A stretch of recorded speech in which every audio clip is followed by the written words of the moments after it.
Hey guys, it's Britt. I'm back again to answer the remainder of your questions from my last video where I asked for your questions and then I stopped recording after I started receiving them because it was just too much of a delay between when I asked and when I got them. Anyway, today I'm going to treat this video like a Q&A where I answer the remainder of your questions and hopefully everyone will be satisfied with the result. Okay.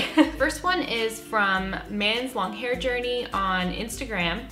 He asked, maybe you've talked about it a little, maybe not, but perhaps talk a little about your thoughts on guys growing long hair and why you would not encourage them to grow hair to your hair length. And maybe with your hair, if you decide to grow it longer, what lengths you'd like to try.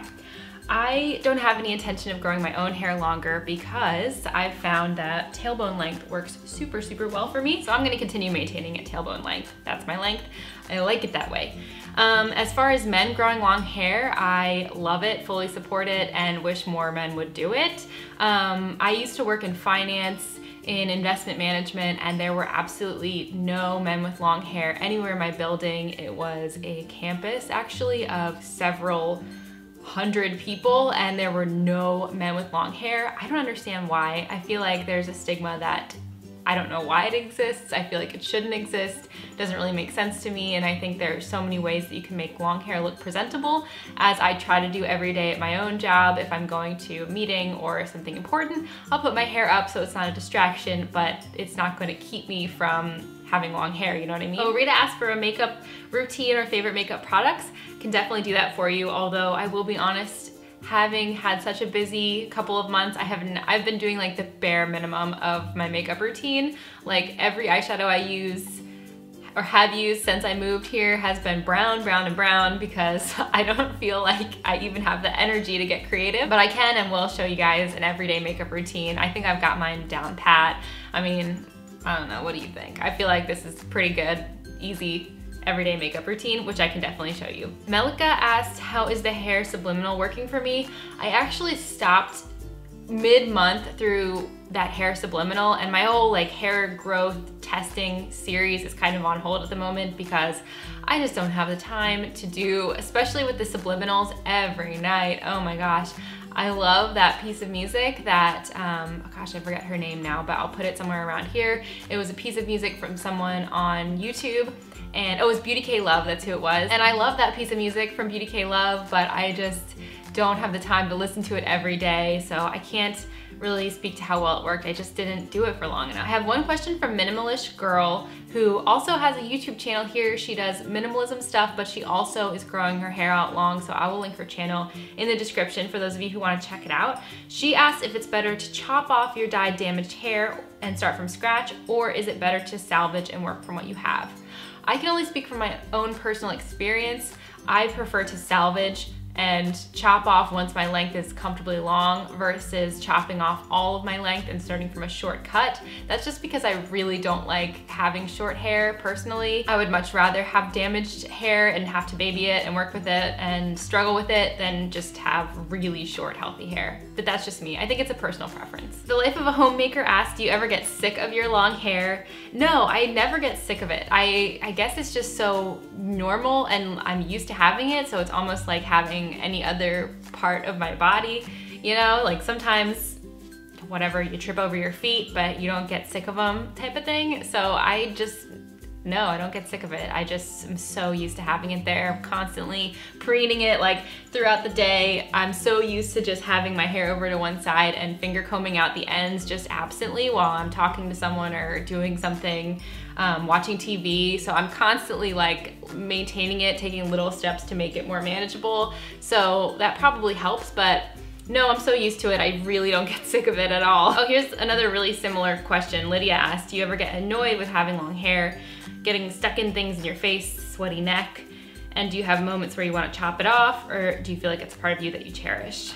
Definitely cherish it. I don't put it on a pedestal. It is just hair, but for me, I don't really feel like chopping it off, and I don't know. I don't really get annoyed at it. I'm so used to it. It's been this long for so long that it's just normal to me, all the annoying parts of it. Christina asked what brand of shampoo I'm using and my treatments and how not to get bored with long hair. I think the secret to not getting bored with long hair is to keep doing fun stuff with it, keep experimenting with different styles, different ways of braiding it, different hair pins, toys, bands, just when it's in the growing out phase and you're not really to your goal yet, keep experimenting and having fun with it. As far as my shampoo brands go, I'm actually at a weird point where I had a lot of horse shampoo left over from a little experiment I did before with the brand EQyss.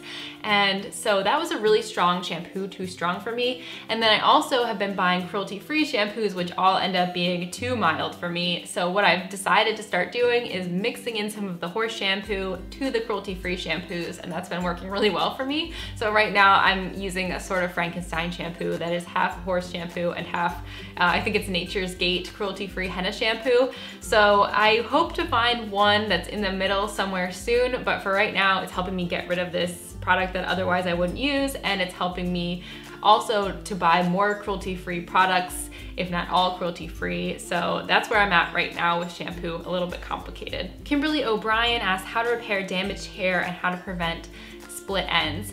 Preventing split ends, I found, don't let your hair get super dried out, meaning don't dye it or bleach it if you can avoid that, and don't use heat styling tools. And I also had an experience where my ends got super dried out from using foam curlers, so I would suggest to stay away from those as well. As far as how to repair your damaged ends, chop them off, girl. Just get them out of there. A lot of times people will go one end at a time, and I've been doing that. So if you get some hair scissors, don't use regular scissors, but if you get some hair scissors, if you have damaged ends, just get all your ends together, kind of flip them up like this, and start looking for your splits. And once you find one strand with a split, get your hair scissors, chop that split right off. And that way you don't have to lose all of your length, but you can still kind of monitor, because if you leave a split, that's no good. It will, first of all, tangle the rest of your hairs and damage them by tangling them up. And it will also eventually continue splitting up the hair shaft, and we don't want that. Jalise asked for a skincare routine. Great idea. I will definitely do that in the future. Ketchup Slowdown asked, how can you tell what split ends look like, and what are some hairstyles you want to learn how to do? That's a great question. Hairstyles that I want to learn how to do, pretty much everything that I see on long hair community, I would love to learn how to do. A lot of them, I don't even know the names because I have put zero effort into learning how to do them.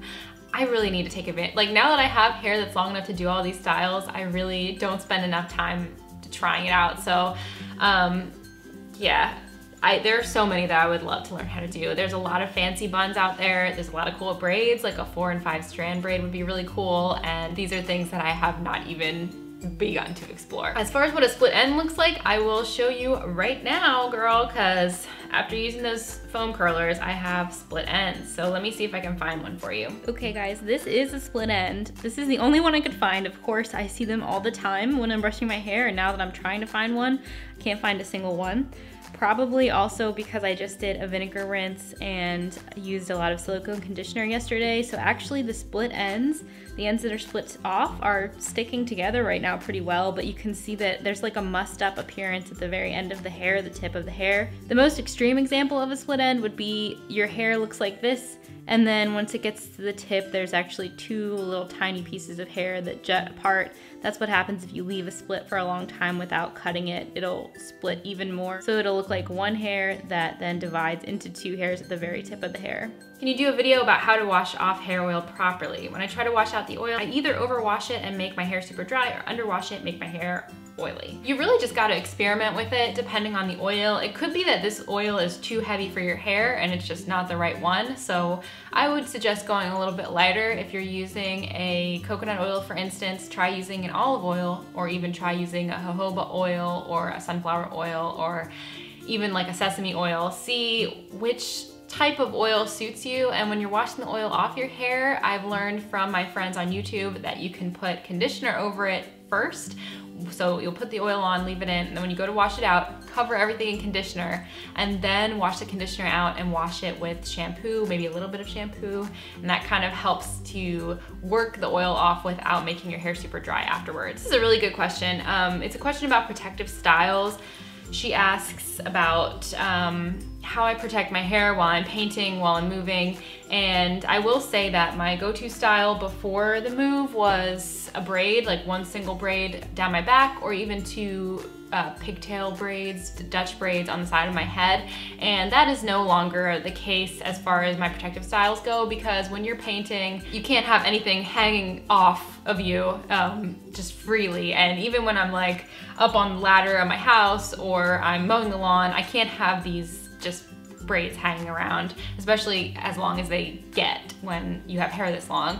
So my favorite protective style is a bun. I've showed the cinnamon bun on the top of my head on Instagram, on the Instagram TV, and that is my favorite protective hairstyle of all time. If I want it to be even more protective than that, I will start with a braid, one single braid on the top of my head, and then bun the braid. That way no little hairs can even escape out the side, you know, short hairs can't start poking out, and that is extra protection for your hair. No Name Nymph wants me to talk about feeling stuck with hair length and how to keep yourself motivated.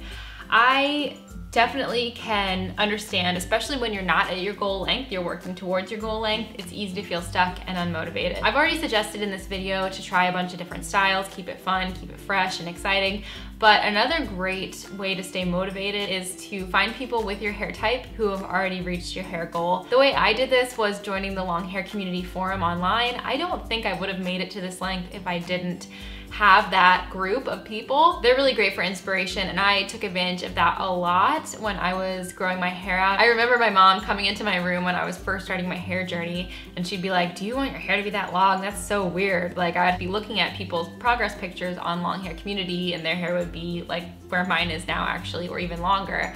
And that is something that really helps you to stay motivated, especially when you hair type yourself, you know how thick your hair is, you know what texture it is, and then you find someone with the exact same type who has been able to grow it out to the length that you want.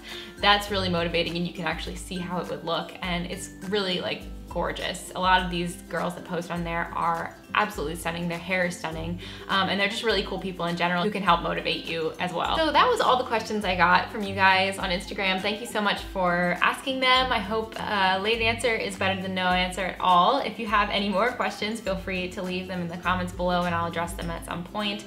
And it was great getting to hang out with you guys today. I will see you all in the next video. Bye!